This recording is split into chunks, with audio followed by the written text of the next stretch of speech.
Sorry for that abrupt cutoff of the music. It was supposed to fade out, and the button wasn't correctly set. Hi, I am Jayme CheeseSlice. I'm the producer engineer of the show for today.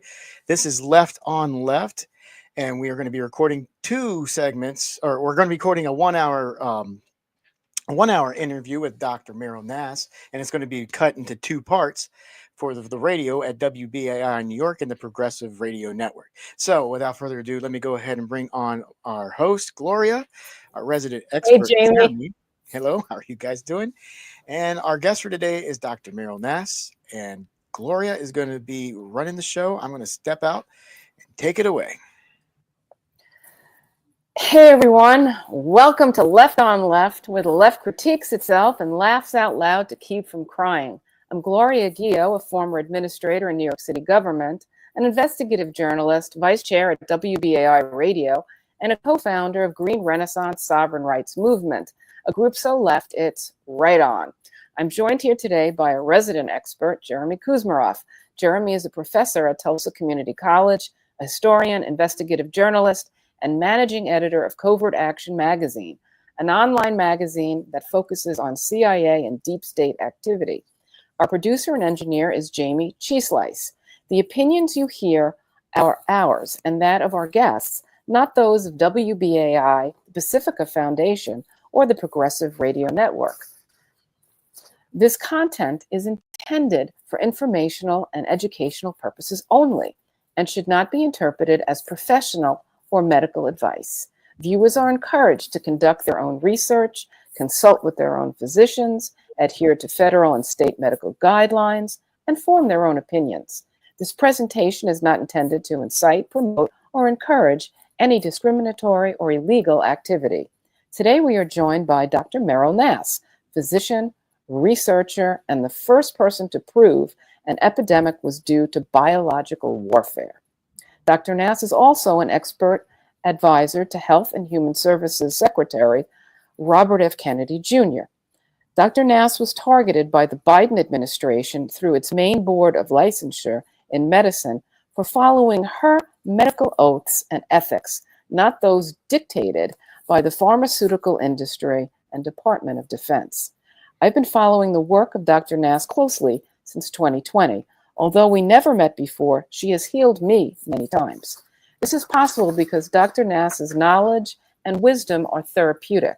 I remain grateful and honored that she has found time to talk to our audience today.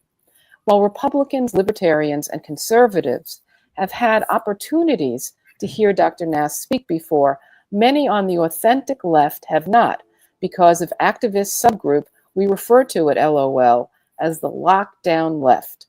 The lockdown left has betrayed its roots to question authority and big pharma, and it has failed to maintain its ability to engage in critical analysis and debate. Instead, it engages in slander and censorship.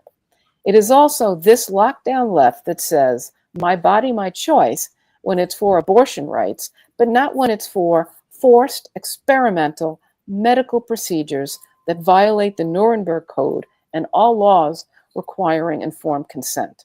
Today, Dr. Nass will be discussing biowarfare epidemics with particular attention to the bird flu.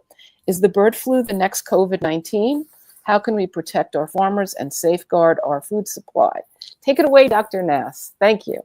Hi, it's great to be here. I guess I should say that Terry, when she was the editor of Covert Action and Lou Wolfe was publisher back in the 90s, published an article about my explorations of the anthrax epidemic in Zimbabwe, which had occurred when it was called Rhodesia and during its civil war. And then Lou had lured me into investigating a Cuban epidemic of actually warfare due to cyanide, which had caused blindness and neuropathies in Cubans in 1993 and 94. So historically, I had a close relationship with Covert Action.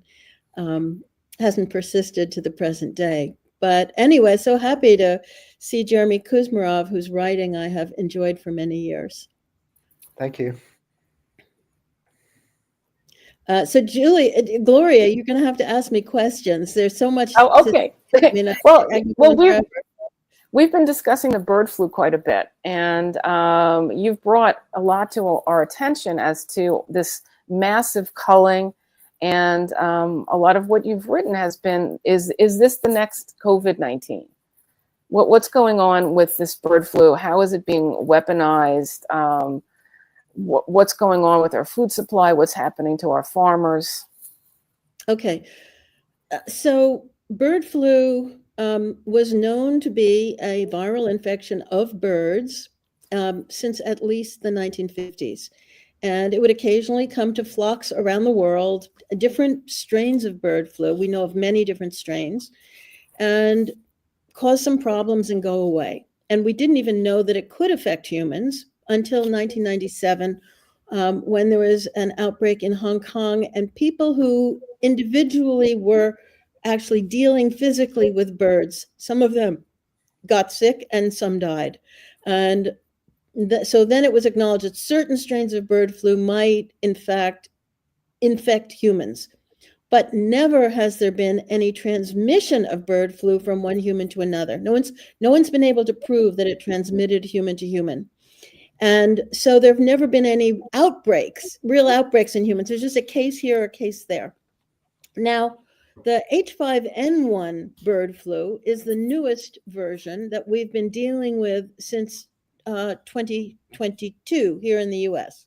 There was supposedly one case, and scientists are not even sure if that was a real case or not, in 2022. One person who actually was a prisoner who was culling chickens had it tested positive, probably with PCR, and said they were tired for 4 days. So that was the extent of the illness. Then beginning late in 2023, there were people here and there who started to complain of pink eye, and then some respiratory symptoms, but a very mild viral illness. And now, according to US government agencies, we've had 70 people in the US who have been shown to have some type of bird flu infection since 2022. Of those 70 people, one died, but it was not the strain of bird flu that has been hitting the vast majority of farms, 99% of farms in the US. It was a different wild bird flu strain. It wasn't H5N1, but a different H5N1. And it's not even clear whether that person died of bird flu or not, because the officials say that their death was related to bird flu rather than due to bird flu. Now, there was also one case of a Canadian teenager, aged 13. She was obese and she had mild asthma, otherwise healthy. And she also came down with this same strain of bird flu and almost died. So clearly, she didn't have severe comorbidities. The strain of bird flu apparently hit her very hard. Now, let me contextualize this a little by saying that I remember as a resident, we would occasionally see in the hospital people who came in with some strange viral infection, and very rarely they died, and we didn't know what it was. So this happens. And so anyway, in 1997, we found this one and started calling it avian flu, and claiming that avian flu could cause a severe pandemic in the future if we weren't careful. And so avian flu was added to the select agent list, which is a list of all microorganisms that could potentially cause a pandemic or be used for biological warfare.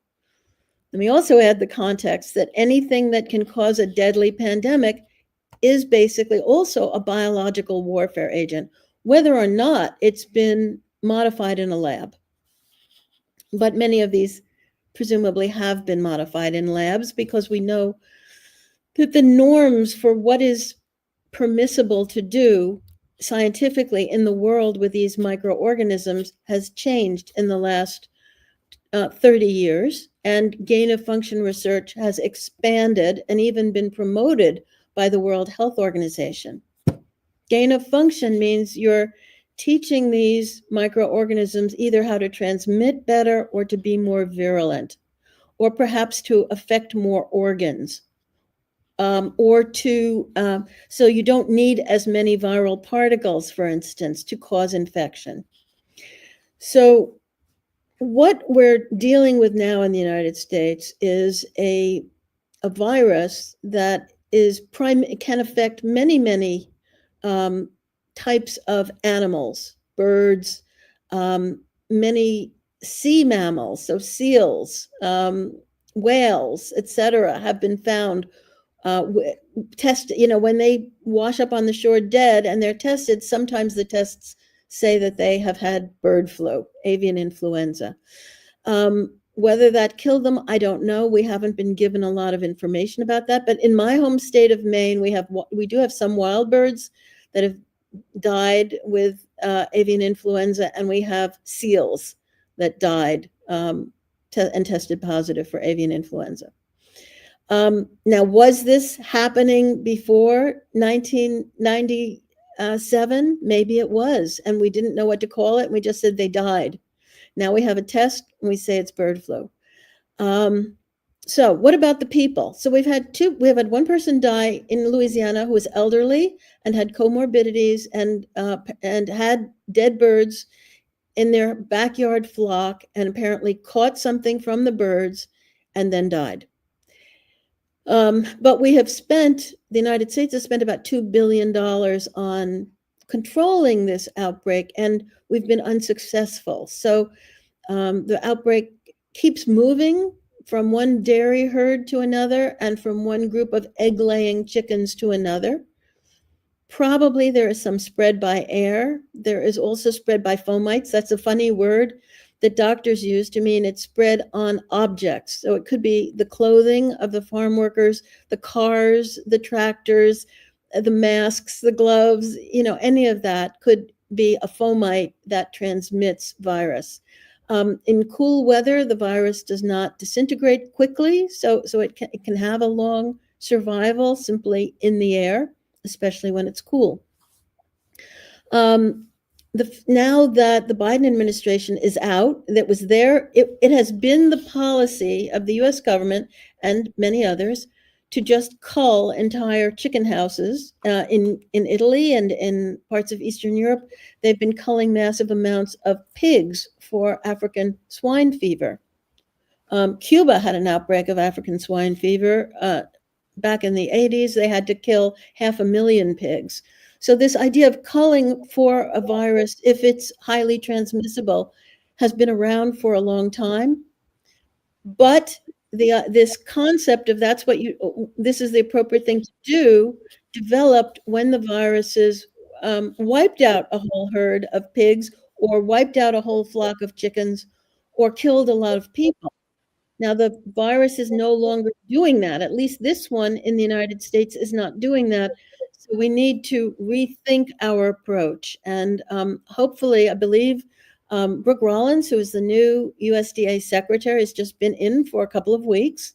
She is working on new approaches now. And it's interesting that the USDA regulates certain foods and the FDA regulates other foods. So USDA regulates the cows and the chickens, but FDA regulates the eggs and the dairy products. So Mr. Kennedy will also have some input into how this is managed going forward. You had produced some slides and some things on your Substack, and you were talking about how many birds had been culled, and the implications of what this means. And in the past, you've discussed how these tests are not, when the amount of cycles of the test could give false positives in humans, and they're using the same kind of methodology on chickens. They're literally swabbing the beaks of chickens. So if it's not working in humans and giving a much higher amount of virus. Gloria, you're talking about the PCR tests, which are not Well, PCR tests can be used for screening. It seems like the cycle threshold, so they are for bird flu, the documents we have seen show that the federal agencies have been instructing state labs to use a cycle threshold of 45. That means 45 cycles to double the amount of DNA or RNA in as you amplify it. Now, Fauci himself said anything over 37 is probably dead nucleotides. It doesn't mean anything. He said that during COVID. So for most things, 45 is too high a cycle threshold to use. On the other hand, if you're desperate to find every little bit of this because it's a deadly virus that could kill people, it might make sense to use a cycle threshold of 45. What we've been told is that after a state lab or a county lab has found this virus, it has to be confirmed at one of two USDA labs or a CDC or an FDA lab, and that second test will be the definitive one. Now, I've had trouble finding out exactly what they're doing, exactly what the test is. So I know that FDA did do some cultures of virus in fertilized eggs. That is an expensive and tedious test, but it's a good test. And so I think those tests are probably accurate. But what they're doing now is for a definitive test is not known to me. If we were to eat produce or eggs from a chicken that was infected with the virus, right. This would is we the die amazing from thing. Nobody has gotten sick from eating anything with this virus. So we know that milk from infected cows has gotten into the food chain because, well, first of all, I know a farmer who told me that, once his cows were identified as having fever, they were found to be, some of his cows were found to be positive for H5N1, and all the milk on the farm was, of course, quarantined and not allowed to be used. But he said before they identified the virus, the milk did enter the food chain. Nobody got sick. And in California, officials thought they had one child who had drunk some raw milk that was infected, and they thought the child was sick from that. But when they tested the kid, there was no H5N1 anywhere. Nobody else who had drunk the milk got sick. That was a mistake. So in fact, the CDC and USDA on their websites admit that this is not a foodborne illness. And what they say is no one's got sick when the eggs or the dairy or the meat have been cooked properly. But in fact, nobody's gotten sick, period, cooked or raw. Even handling it, when you handle, meat and chicken, you're handling it raw at first, and no one has gotten sick from that. So if that's the case, why are we getting so excited about this? And are we causing by doing the culling? Because virtually everybody, except for one person who's been proved to have bird flu, was involved handling chickens or cows. And involved with the process. About 30 were chicken cullers. So, and I don't know if you have your slides handy, but I'm not sure if you have your slides handy, but it would be good to just say some of the numbers of the culling, because I think you had a subject that you sent out with numbers that were just mind-boggling. Yeah, I actually have a different slide, which I'm reading from. So 166 poultry have been culled in the last 2 years in the United States. And of those, 123 million were egg-laying chickens, 13.7 million were broilers, were intended for meat, and 18.7 million were turkeys. There have also been some ducks culled, but ducks, oddly enough, generally don't have any symptoms. So ducks aren't being, well, I shouldn't say that, because there are two duck farms that were just told they had to cull all their ducks. One in Long Island, that was basically serving the East Coast with ducks. So probably in restaurants there will be much less duck for the foreseeable future. And there was one in another state. So we're talking about over 100,000 ducks in each of these two duck farms that have had to destroy all their ducks. And just say that number for the chickens. The audio was breaking up a little bit for me. Sure. So for total poultry, it's been 166 million animals. Okay. Birds. So poultry is one of the cheapest proteins and one of the most digestible for humans. Besides, the vegan and the beans and stuff like that. So this has a huge implication on our food supply. So what I think I'm understanding here, if I'm getting this correctly, is that we are basically destroying a food supply that is really important for humans, and there's no downside to eating these products because we don't get any disease from them. So what's happening, and we can all see this, it's very practical. You go to the supermarket and the price of food just keeps shooting up because of scarcity. So what we're doing is basically eliminating our food supply and making it more difficult for low income and moderate income families to feed themselves. Yes. So we are creating a crisis downstream. We are creating, in addition to the crisis we're creating for the service, the food, the farmers. Exactly. And you wonder whether this strategy of how to deal with it was actually chosen to support other agendas than to keep Americans safe, etc. Because the egg industry, all of these industries now, the pork, the beef, eggs, chickens, are highly concentrated into just a few companies each that own the animals, process the animals, etc. So the egg industry itself has made record profits in the last year because the government has not only compensated them for all these dead chickens, but because of the shortage, they've been able to raise the prices. So their stock has done very well.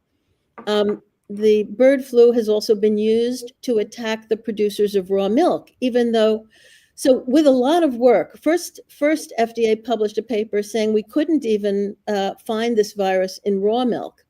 But then they kept trying. So they spiked some milk and found that, yes, they could then grow the virus out of spiked milk. But it's been used to attack all raw milk products, including cheese, yogurt, etc., which has been a goal of the FDA for 40 years. The World Economic Forum and the WHO have both pushed an idea of centralizing the control of food and reducing the consumption of animal products. So this, gels with the Sustainable Development Goals and Agenda 21 and the Great Reset. The other thing it does is why they would want to do that? Because they want to take over the world, and gaining control, centralizing control of food is one way, and one important way to gain control over people. So what kind of food do they want people to eat instead of that? Well, they want us to eat bugs. The United States and Canada have supported the development of over 30 factories that grow and process insects for food over the last few years. Europe is also doing this. It's part of the agenda. Interesting. Another thing that this bird flu business has done is to help them maintain fear of pandemics. So it supports the government spending on biosecurity measures, supports the WHO's pandemic treaty and biosecurity agenda, which is another way, again, of gaining control over people. Which I've discussed in many articles and talks, so I won't go into it now. It supports consolidation of food industry and basically the failure of small farmers. We've had 140,000 small farmers go under in the last 5 years in the United States. It is a crisis But for those, the federal government since World War II has encouraged farmers to go big or get out. And that's now a problem because we see when you go big, the quality of the food that's produced is much worse than when it's made by individual farmers. And the final possible reason for this is to normalize the idea that it's okay to cull. So those are some thoughts. Very interesting. They drill down. It seems they drill down not just to the big farmers, but they'll even go in small, people's backyards who just have like a little coop, and they'll kill their chickens. So they don't want any alternatives, it seems, either. I mean, it's hard to believe that if you have like a little chicken coop in your backyard, and you're in a rural area, that those chickens that are in the coop are going to create any kind of an issue, but yet they'll come and insist that these are killed. So you don't even have an alternate to buying the food from these, mega agricultural industries. Right. Well, we have to give Brooke Rollins some credit here because she made an announcement yesterday, I think, or the day before, to encourage people to have backyard chickens and coops. And she's going to reduce the culling and work on other measures, which includes biosecurity measures that are probably not going to work, where you get the farm workers to wear PPE and things like that. She also is going to look into drug treatments and vaccines. So, of course, vaccines are always the favored answer to anything that has to do with the pandemic because you can make a lot of money on vaccines, as we saw with COVID. And some, companies are hoping that they can, create another. I mean, really, this is looking like the beginnings of another COVID. And the lockdowns are for animals. Animals are not have to be tested before they can cross a state line, for instance. You may remember when we weren't being allowed to cross state lines. So there are a lot of parallels with COVID, and we have to remember that and not allow that to happen to us. But again, I will say that Brooke Rollins is trying to move away from the culling, get the price of the eggs down, and find better solutions. That's encouraging. It's very encouraging. I guess I had some other questions on this, but I'm going to turn to Jeremy, and then I'll come back to mine. Jeremy, do you have some questions on? Since we have the great opportunity to have Dr. Nass, there are a lot of things we can discuss. A lot of the questions I had. The first, maybe if you can just inform readers about the research that you did for Covert Action magazine about Zimbabwe and Cuba in a little more detail, and how that fit the larger pattern of gain of function and biowarfare, going back to the Cold War and extending through the COVID time. Okay. So way back around 1988 or 89, there were 4 professors at the University of Massachusetts who had come from Fort Detrick. Nixon had said in 1969 that the United States was going to give up its biological warfare program. We had an offensive program, so did a number of other countries. And he said, we're going to make a treaty. Just to interrupt you for the audience, Fort Detrick was a secret facility in Maryland where they developed biowarfare that was used, now proven, in the Korean War, dated to the end of World War II. So go ahead, because our viewers may not know. So Fort Detrick had been working on offensive biological warfare and defenses since about 1943. And so this was 26 years later. And then in 1970, Nixon said, we're going to add toxins. So the United States developed a treaty with the UK, and almost everyone in the rest of the world signed, although Israel did not. And some other countries did not. And the United States gave up its biological weapons, burned them up. And a treaty was formed, the Biological Weapons Convention, which said you could not develop or study bioweapons for offensive purposes. However, a loophole was included that Kissinger and others noted, which said you could for peaceful purposes. And so if you were doing vaccine studies, for instance, you could do research on what we now call gain of function that you could claim or you could believe was going to help you develop a better vaccine. Anyway, so these 4 professors, a lot of people left Fort Detrick after Nixon made this statement. 4 came to UMass, and the students at UMass were, with a teacher, were studying Pentagon contracts and found a contract for making a better anthrax vaccine. And so I was in Physicians for Social Responsibility. I was a young woman at the time, and they asked our group to help them understand what this contract was about, and I was assigned to do so. So I read the contract. Turned out it had nothing to do with vaccines at all, but it was looking at different strains of bacillus. Anthrax is a bacillus species, and looking at the plasmids in them and moving them from one bacterium to another to change the properties of these bacteria. So it was a primitive form of genetic engineering. And I thought, well, why is the Pentagon paying for that type of research to go on? It didn't make sense. We had a biological weapons convention, and I worked with a group of Quakers in Northampton, Massachusetts, and did a lot of research and decided I better find out about other anthrax epidemics that had occurred in the world. Is this really, something that's used for biological warfare? Is biological warfare going on? Because at that time nobody thought it was, or no civilians thought it was. And so I looked at all the recent anthrax epidemics and found one in Rhodesia that was completely different. And I immediately realized it was probably due to biological warfare. And then I spent 3 years trying to prove it. And I did prove it in the end. And so I published a paper on it. But in the process of doing that research, I went all over and asked everybody what they knew, including the people at Covert Action. And so they got very interested in this story, of course, and wrote a version of it, which was published in December of 1992. So this was because Mugabe was a socialist and taking back the land from white farmers. They targeted him. No. This was in 1965, when African nations were being given their independence by England, France, Belgium in the mid 60s, early 60s.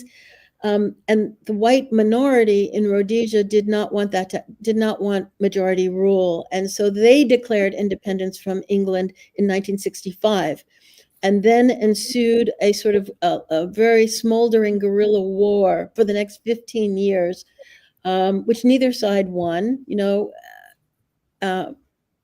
but in the end, everybody agreed to turn over majority rule to the blacks. And Mugabe was leading one of the 2 main black groups that were fighting the whites. One group was supported by Russia, one by China. The whites were, of course, supported by various countries illegally because there were embargoes against the white Rhodesians. But anyway, during that 15-year war, it was a very dirty war, and chemical and biological weapons, a number of them were used, including anthrax, which was used to basically kill cows that were owned by the blacks. And the way they were able to do that was that there was very specific apartheid in Rhodesia. So half of the country had been assigned for the living areas of black people. And it was only those areas, they were called tribal trust lands, where anthrax was spread. And so it only affected a handful of cattle belonging to whites, but many, many thousands of cattle belonging to the black majority. Mm-hmm. So it was a form of low-intensity warfare. Yeah. I had to drop out because of my connection, but did you guys have a chance to discuss the anthrax and the envelopes during, the push for the Patriot Act? Yes. So my feeling has always been that was probably an inside job. I disputed the FDA report on it. In fact, I was mentioned. I knew Bruce. I was a friend of Bruce Ivins, who the FBI alleged was the perpetrator of those anthrax letters. But in fact, they never found any anthrax in his house or his car. And the strain of the first, a contaminant bacillus strain in the first set of letters was never found at Fort Detrick. So the anthrax was not produced at Fort Detrick. I strongly believe it was not produced by Ivins or anybody who worked for the federal government there. And the second set of letters had a form of anthrax that was too pure, and they didn't really have the facilities to produce it at Fort Detrick, or it would have taken some tremendous amount of time and people would have been aware of it. So it's my contention that anthrax came from outside, possibly even outside the United States. And there was a long string of people who the FBI attempted to blame the anthrax letters on. So Ivins committed suicide. One fellow who used to work at Fort Detrick drank himself to death. Some Muslims left the country.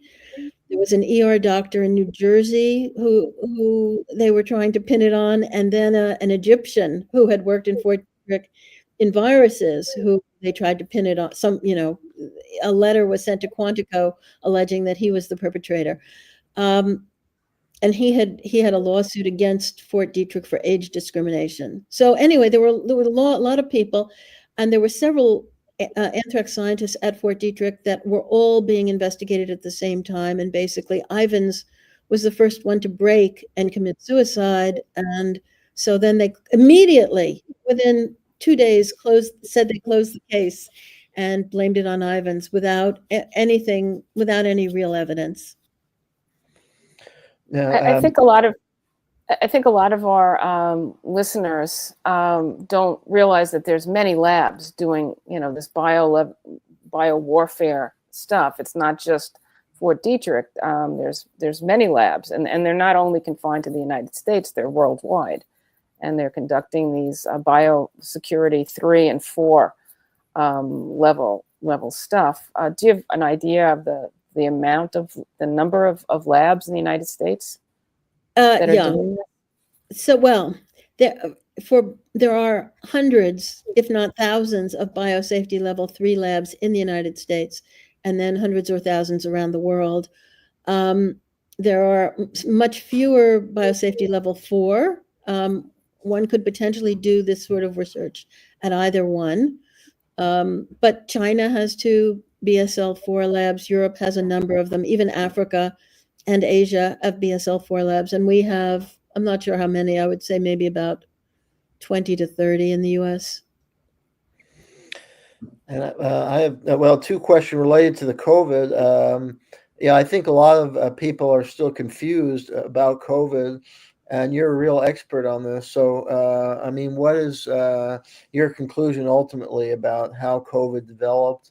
And then briefly, if you can just address your case, because not all our listeners may have known the persecution you faced, and if you can just update us as to what is going on now with your particular case.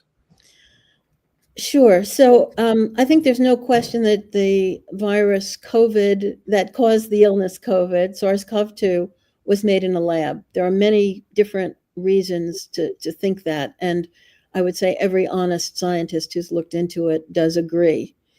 Now, the question is, did it leak by accident, or was it deliberately spread? And if it was deliberately spread, was it spread in many places? Were there many different versions that were spread? Those questions we don't know. Was it used in order to get out a vaccine? That's another issue, because the vaccine's dangerous, probably more dangerous than the virus. Why have we been so wedded to this dangerous vaccine that didn't work?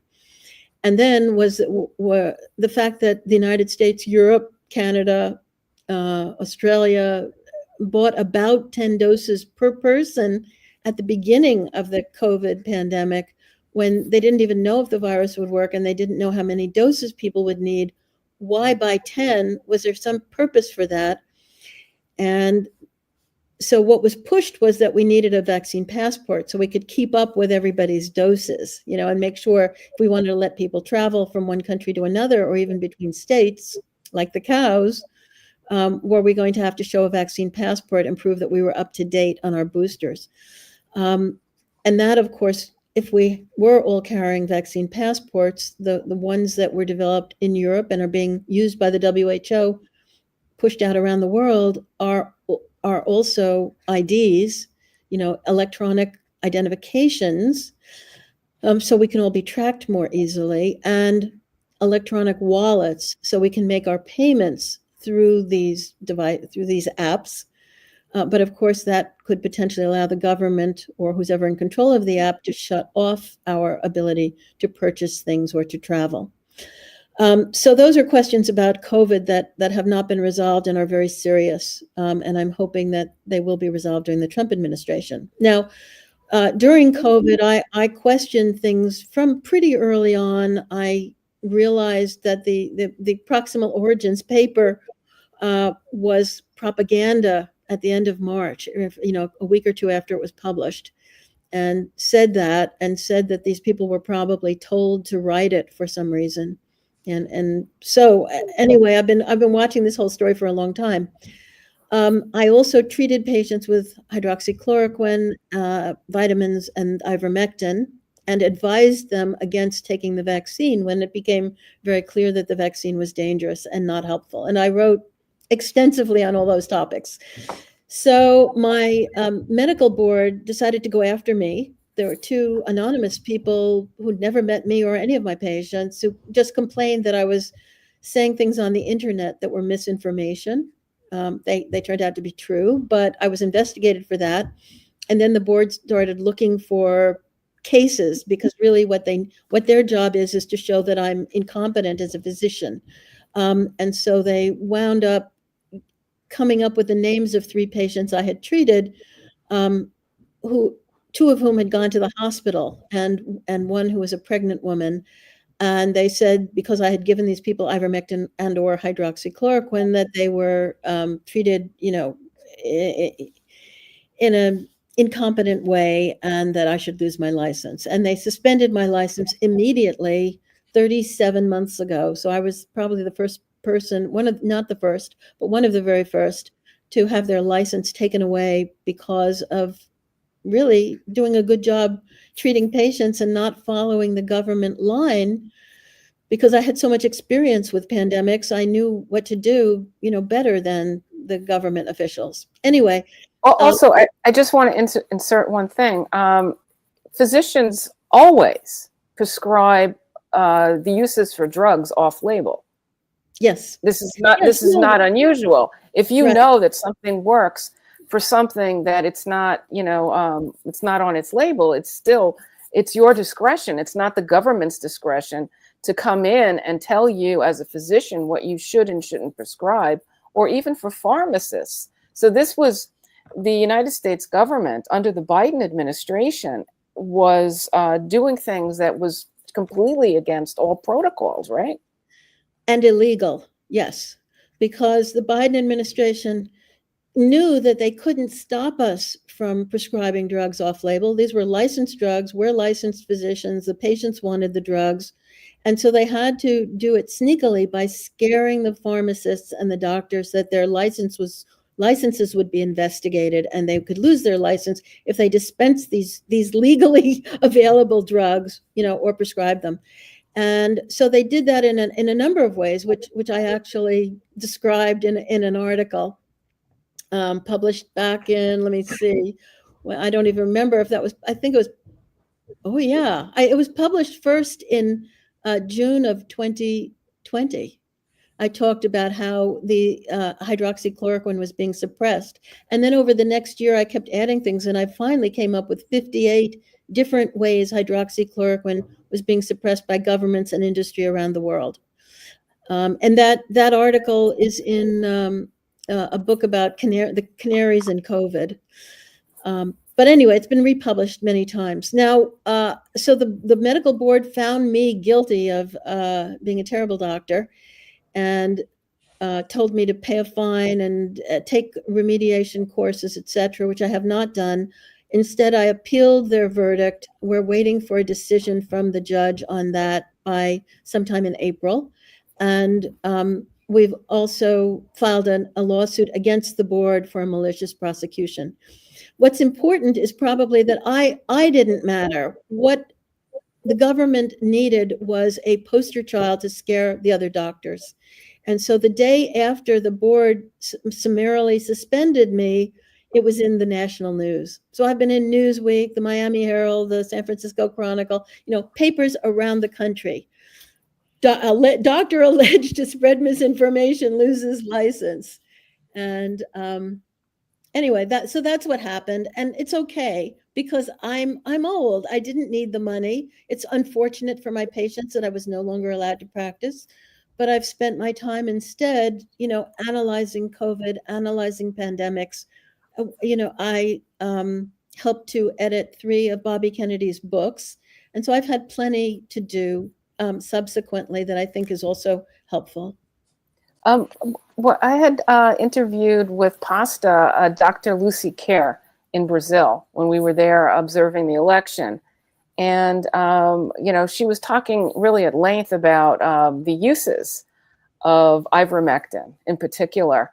And, I kind of asked her a stupid question and, her face was just, it was just fantastic. I said, ivermectin does so many wonderful things. It's amazing. It's a wonder drug. And she actually refers to it as a wonder drug. I said, why are they repressing this? And she looked at me and she's like, come on, Gloria. The reason they're suppressing it is because it would take so many drugs off the market. I mean, they're actually finding uses for ivermectin in cancer research. And I mean, it's antiviral, antiparasitical, antibacterial, anti-inflammatory. The uses were just amazing. And it's a Nobel Prize winner, ivermectin, right, Dr. Nass? It is. So it's just amazing. But it's generic. That's the problem, you see. So what happened is that a Japanese scientist found ivermectin in soil. So it was a fungal product, like penicillin. You can find a lot of things in soil organisms. So they took ivermectin and Merck tweaked it in its lab and created ivermectin. And then they had a patent for about 20 years. Well, the patent expired. So now they don't want you to use it because there are many companies that can make ivermectin, with no royalties. So they want you to use a patented drug for which one company can charge a great deal of money. And that's why vaccines are so popular, because they want you to use new vaccines that are all under patent, and only one company will be able, or unless they, as you know, with Moderna, so this is another problem, is that the NIH became a drug vaccine incubator. And so NIH has developed drugs, early development, and vaccines or agents, active ingredients in vaccines that have been used now for the Moderna COVID vaccine, for the RSV vaccine, and others. So actually, these federal agencies are collecting royalties from the vaccine manufacturers for their products. So the government is pushing out these products because they're getting money back, their own scientists. So if you're a scientist at NIH and your name is on the RSV patent, you collect up to $150,000 a year going forward for the rest of your life, as long as that RSV vaccine is, making money. And so the RSV, so it's a clear conflict of interest. Clear conflict of interest. And now, finally, FDA is admitting what they knew during the clinical trials 2 years ago or 3 years ago, which is that the vaccine causes Guillain-Barré. But they hid it. They licensed these vaccines anyway, knowing that, for a cold, RSV in adults generally causes a cold. So they want you to get a vaccine for a cold that can give you a paralysis or kill you, because NIH owns the patent for the active ingredient. Amazing. Before we go, I wanted to ask you about our RFK Jr. Since you're an advisor, maybe just clarify what your role is and what you think he might do in the next 6 months to start to turn the ship around. So, I've known him for a number of years, and advised him on his books and on biological warfare and on medical issues, and I continue to do so. I'm a civilian. He doesn't talk to me about what his policies are. This week he's talked to me about measles and bird flu. So I can't really answer that question. Dr. Nass, we're kind of coming up to the close of the hour. Can you tell our audience where they can find your work? It's, cutting edge stuff, and also, how they can financially support your efforts. Thanks. So I have a Substack, merylnass.substack.com. It's easy to find. My main Twitter account got frozen 2 months ago. And I created a 501c3 organization 2 years ago called Door to Freedom to fight the WHO's biosecurity agenda, which we believe was an attempt to take over public health worldwide and another way to control us. So we actually think we've stopped the pandemic treaty and the international health regulation amendments. So there are some amendments that got passed, but it got very watered down. The WHO is trying to pass a pandemic treaty. We don't think they will. In the United States, Trump has said he's taking the U.S. out of the WHO, and several other countries have said they're interested in leaving the WHO. So we think a lot of that is due to our work. At the moment, we are focused on improving the food supply. The same people who are working on biosecurity through the WHO and the World Economic Forum are also very interested in taking control of the food supply and completely modifying the foods that we eat and the way they're produced. They want them produced in factories. They want this whole thing centralized. We want it decentralized. We want to go back to agriculture that supports the soil and produces more nutritious food, train people about that. And so Door to Freedom is working on that now.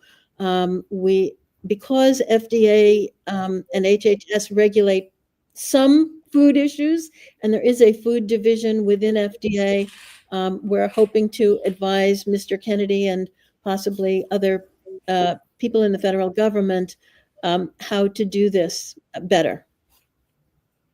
I just wanted to circle back to one point that I think it's important. I'm not sure if we discussed it, but on how by putting the kibosh on ivermectin and hydrochloroquine, that they were able to push through this authorization, this kind of special use authorization. And if these drugs existed, and if they were found to be helpful, they would not have been able to get through the vaccines. Could you talk a little bit about that? Because that's another, I thought, very important component for our audience to understand. Yeah. So before 2005, the only way you could get a drug in the United States, forget supplements, but a drug, was either it was fully licensed or you were an experimental subject and you had a lot of protections, informed consent, etc. But after we were involved with fighting the anthrax vaccine mandates in the United States, and we actually we took the license away in court for a year and a half. And that happened at the end of 2004. And within weeks, Congress passed the PrEP Act, which created a whole new pathway for the use of drugs and vaccines in the United States that were neither licensed, nor did you have the same protections as an experimental subject in an experiment, in a clinical trial. That PrEP Act said basically you don't have to have any information at all. You just have to have a deadly disease. And if the Secretary of HHS, they've changed the law a bit over time, but if the Secretary of HHS makes a declaration that we've got this potential for a deadly disease or a deadly disease, then another declaration can be made that, we have a drug that might be very good for this particular condition. And then the FDA commissioner can issue an emergency use authorization for that drug or vaccine, and then it can be rolled out to the whole country without even testing it in one mouse. That's the potential of the PrEP Act.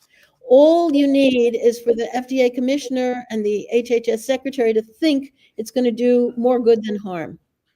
Now, that's a very, very dangerous standard, and you don't have to really provide informed consent. You are supposed to tell the people who are taking this of significant risks and benefits that you know about. But as we found during COVID, the federal agencies simply failed to acknowledge the very real risks that they clearly knew about. And so the PrEP Act is something that, in my view, needs to be revoked. I don't think Congress had any idea, how it would be used when it was first put forward. It was in the context of national security, and it was thought that it was going to be used mainly on service members, military service members. But as we saw, COVID was the example, and over 200 million, probably 250 million Americans at least have received at least one COVID vaccine under false pretenses. But the component that I kind of wanted you to talk a little bit about is that there can't be an alternative, that's one of the conditions. Yes, right. So that was one of the reasons why ivermectin and hydroxychloroquine and other chloroquine drugs were suppressed. Let me go back. In 2005, the CDC studied hydroxychloroquine and chloroquine against SARS-1, which was a similar virus that had affected China, mostly Southeast Asia and Canada. And they found that it worked in tissue culture. And in 2014, scientists in Europe, 2 places in Europe and the United States at NIAID, Fauci's agency, tested 66 different drugs against SARS-1 and MERS, Middle East Respiratory Syndrome, which is another coronavirus, a cousin of the COVID virus, and they found 66 drugs that killed one or the other of these viruses in tissue culture. In 2014 and 15, and they suppressed that information. So they knew hydroxychloroquine was going to work. In addition, China was testing hydroxychloroquine and chloroquine for COVID early on in the pandemic in early 2020. And they were telling our doctors in the government that it was working better than anything else. Now, so with the PrEP Act, you have to show that you don't have an alternate. Hydroxychloroquine and ivermectin have very long half-lives, so you could actually give them once a week or once a month, and they would act like a vaccine as a preventive. And that information had to be suppressed so that you could roll out the vaccine, which is one of the reasons I said maybe COVID was rolled out in order to push the vaccine.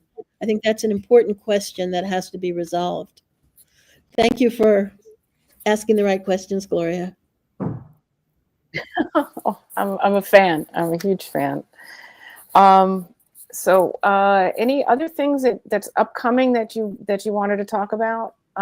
We have a little bit of time before I think we have 2 minutes. Oh, we got to wrap it up. Okay. Dr. Nass, if all right. There's anything you want to say, yeah, we have 2 minutes left. Well, I think we do need to find better solutions for bird flu. Bird flu is not going away because it's in the wild birds, most of whom are asymptomatic. They don't get sick from it. So we're going to continue to have bird flus and other viruses coming to our livestock, our chickens and us for the foreseeable future. And we have to find a way of dealing with it and determining which of these viruses is really a problem and which is just a fake pandemic, basically. Now, the good news is they haven't culled. Reports of culling are published on Monday, Wednesday, and Friday. And on Monday, I noted that 3 million birds had been culled over the weekend. Yesterday, when they published the numbers, they hadn't culled any more since Monday. So wow. I think the government Hope is really trying to turn this around. They've decided it's not a good look. It's not a good policy. It's a Biden policy, and there's no reason why the Trump administration should continue it. Problem is, of course, is that all the employees of the FDA and USDA are by, their employees that have been there for a while. So we have to turn around the culture in the agencies too. Well, thank you, Dr. Nass. That wraps up our show for today. This is Left on Left. I'm Gloria Guillo, joined here today by Professor Jeremy Kuzmarov. Remember to like, donate, and share our broadcast. Your kind support keeps us going. Thanks for tuning in. Hope to see you next week. Thank you. We're still live. We're still live. That was the end of the recording for the radio. So if there's any other questions you still have or want to wrap up. But before we do that, I would like to show your Substack because we didn't mention it, but I didn't show it during the show. So here we go. This is Dr. Meryl Nass's Substack. And you can find that at substack.com @Meryl Nass. So just for all of the audience at home. There we go. So if there's anything else, go ahead and ask it now, and we can just start to wrap up the show here. I think Gloria and I are going to stick around and do one more thing for a recording after everything else. But, well, I've got to run, but it's been a real pleasure, Dr. Nass. Yeah, I learned a lot and really great to talk to you at length. So, yeah, I'm glad we finally got to talk because I know we had some, I had some issues with some of the work that the magazine was doing in recent years. That didn't have to do with me. Yeah. No, it was not to do with you. Yeah. It affected many people. You're always welcome to write for Covert Action. So if you have a good article, send it my way. Okay, thank you. Jeremy has a little bit of pull over Dr. there. Nass, thanks for publishing my article on climate change. That's another place where we agree. That's important. That's another, when I've actually been giving talks the last few months. I have to run. So you guys keep. All right, thank you, Jeremy. Oh, Jeremy. But how climate change and then pandemics and vaccines were adopted as the major ways that the globalists could slowly take over the world. And they came up with these ideas, starting in the 60s on climate change and then in the 90s on vaccines and pandemics. And that's what we're living with now is these false narratives that we're trying to change the world. And we've got to push them back and understand them. Well, once you kind of see one false narrative, then you're kind of like, oh, okay, that's how they do it. And then you start seeing, subsequent ones. So that's really what we try to hope we achieve with our show is to try to, point out to people, hey, you were fooled here, you were fooled there. Now, take off the veil, take off the rose, colored glasses and look. And when you get something, step back and use your reasoning abilities, use your critical analytical skills. And when I heard like the beginning of like this whole COVID thing in 2020, I was like, wait, it doesn't jibe with any of, I'm not a scientist or a physician, but it doesn't jibe with like 10th grade science. Right. And I learned in as a kid in high school that, your body had natural immunity and that if you were exposed to something and you developed it, that you had a certain protection. So when, the government was all of a sudden saying, no, you don't have this, you need to get a vaccine, even if you had COVID, it made absolutely no sense. And, it just flew in the face of all reason and everything that, we had learned as children even, that still holds true. So I think when, a narrative comes up that just makes absolutely no sense, our audience, needs to be empowered to say, hey, wait, let me think for myself. Let me research this. Let me get different opinions. But when, we're locked down by a particular administration and we're not allowed debate, we're not allowed discourse, we're not allowed to speak, that's another thing that should make people go, wait, why are people being silenced? Why are our doctors and, our scientists, nobody even heard about the Great Barrington Declaration that was hidden. Right. So, there's lots of people that were saying this doesn't make sense. Right. They were paid off and threatened. So the government had control of the major media and the social media. And there was almost nowhere we could go. And all these people who got sick after the vaccine, their channels were shut down. so that nobody could even find out that the vaccine could make you sick, and they were gaslighted. So there's a lot that we have to unpack now, and I and my colleagues can't wait for it to start. It's exciting. It's an exciting time. Well, hopefully the truth will get out. I wanted to go back to one of the things we started with here with this bird flu and the culling of all the animals. So how many? So it's like one person has died from. One person has died. Only one.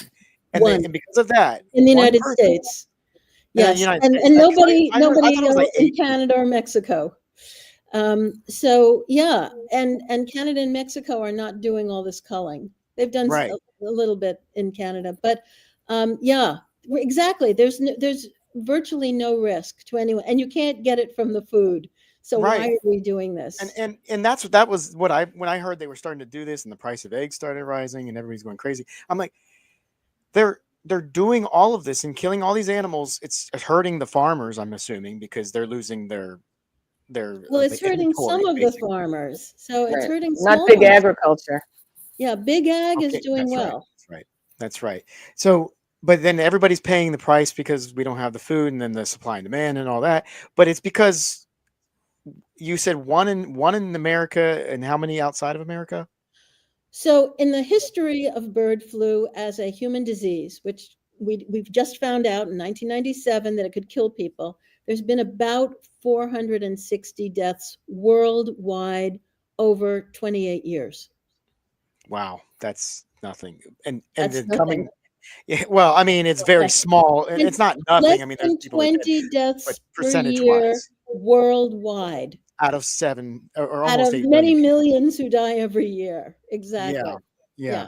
That's a very, very small percentage. It's less than 1 in a million. And coming into this current one, it's single digits. So, and they've been. So is this an overreaction? I mean, they just say, well, nobody's died because we've killed all the animals and we wouldn't let it spread. Yeah, no, but so I pointed out that 20 years ago we had almost nobody dying from drug overdoses in this country, and we had 107,000 die from a drug overdose last year. Up from less than 10,000 in 2000. And so why aren't we showing the same attention to drug overdoses? We've spent $2 billion with nothing to show for it on bird flu over the last couple of years. Let's make put our money where it needs to be. With the problem, with the severity of the problem. Well, I thought their reaction to the bird flu has been was too much, but I didn't really know the details of it. But my instincts were like, this is crazy. And a part of me felt like it might have been Biden administration doing it on purpose after they lost the election to sabotage Trump to create more inflation. They did do a very large cull after the election, actually. Mm-hmm. Yeah. Oh, really? Yeah. Yeah. I didn't know that. I just thought it just seemed like it was sour grapes after the Democrats losing power. But oh wow. Well, thank you. My connection's not so good. I don't know what's going on with my connection. I'm in a better place with a better connection, so I don't quite understand it. It's amazing because before we had the show, her connection was perfect, and we're like, all right, let's do this. I don't know. I think I'm still surveilled. Yeah. We're all surveilled. I put my name into ChatGPT, and I said, why am I censored? And it gave me a whole list of everything I did and why I'm censored for it. It was amazing. It was very comprehensive. So I hit like all the things, if you're for, election integrity, boom. If you're for, sovereignty and people having, control over what goes in and out of their bodies, boom. Just you name it. If you're for, developing countries having autonomy, boom. I'm impressed you had the courage to actually do that Google search. I don't want to know. I don't want to see it. It's just, I don't want to see what it has to say about me. Yeah, but anyway, got my number. I don't think it likes my position on climate change either, Dr. Nass. Probably not. Well, I was so happy when Trump called it the climate scam. Yeah. It's unbelievable. It's and I have friends, and it just kills me. One of my friends from like high school, actually from elementary school, showed up in a Tesla, and she was like so proud of her Tesla, and I'm like, I can't jump up and down, because she's like, well, at least it doesn't use gas. And I said, well, actually, New York State generates its electricity using gas. So I mean, like, it's the silliest thing. Yes, well, but they're deliberately not letting people know. So a friend of mine said, well, she wants to get an electric car. She's in New Mexico. So I said, she wants to use electricity. I said, how New Mexico gets it? Nuclear plants. Exactly. And then Massey, Thomas Massey, this wonderful congressman from Kentucky, he's lovely. He has a Tesla also, but he shows himself filling up and says, "Coal. This is a coal-fired car." It's a coal-fired car. Well, that's great. He's really funny. He's a witty guy. Yeah, wonderful person. Well, I hope you come back on the show. As you have things that come up that you think the left audience should hear, because that's been a real the lockdown left has been a huge problem for us. I think that the terms left and right don't have meaning anymore. Very much so. No, they don't. Me, but I mean, we're trying to figure out truth and good ways to navigate to the future, and the left, the left used to be the party of the working class. It showed that it isn't. The right used to be the party of business and the elites, and to some extent they are, but so are the Dems. And so they're both right. So now we've got these fake fights. It's like a food fight in Congress, but they're all in favor, or the rhinos, which were in control of the Republican Party, up until very recently, and may regain control. They were on the same path as the Dems. So I don't think I used to feel like I was a leftist, but I was really far on the left. And why should I be far? I want to be a centrist. I just think things should be fair and honest. That should be centrist. But I was far on the left. Then it turned out I was far on the right with the libertarians. Well, the way I see it is, like, if you're at all to the left of the Democrats, you're far left. Doesn't matter if you're a centrist, like center left, or if you're all the way on the end of this the spectrum. You're far left because you're to the left of the Democrats. So it's easy for anybody who's a leftist to be far left because the Democratic Party is a right-wing party. Well, no, they're a false narrative party. Right. Yes. Exactly. They're using left-wing discourse. I have nothing against business. I think business should prosper. Economies should prosper, and people should prosper. Food and drugs should be safe. And why should that be a right or left issue? It isn't. It really isn't. But what I was talking about in particular is this subset in the left called the lockdown left. Yeah. Though that is it's this little activist group within the left that I don't think it's even left. I think it's I think it's basically a cutout for some intelligence agency cutout, but they're vile, and they just use slander and libel left and right, and they're violent. In any capacity. If you're, unvaxxed, they want you killed. If you're no matter what you're doing, they just want to kill you or beat you up. I mean, it's weaponized. It's terrible. So that's kind of a section that we have to deal with in left media. We have to deal with that subgroup that's really poisonous and toxic. And it's influenced our ability to speak to our authentic left, which are the people like you or me who just want good government and safe practices and and health. So that really does cross any party line. It's just good common sense and doing the right thing. That was a But fun list. because of these, vocal, positioned, groups on the left, it has overshadowed all of this authentic left. And, Yes. that's what Left on Left is kind of pushing against. So, bringing you here brings you to a lot of authentic left that, problem is- might not have heard your voice before. And, that's, I'm grateful for you, you to be here because, as I said, I'm a huge fan. And I've learned a lot, and I've been healed by, your positions on things by following your advice, multiple times. Thank you. Thank Gloria, you. I'd like to tag on to that too and say one of the problems is that there is no legislative representation for the left right now. We don't.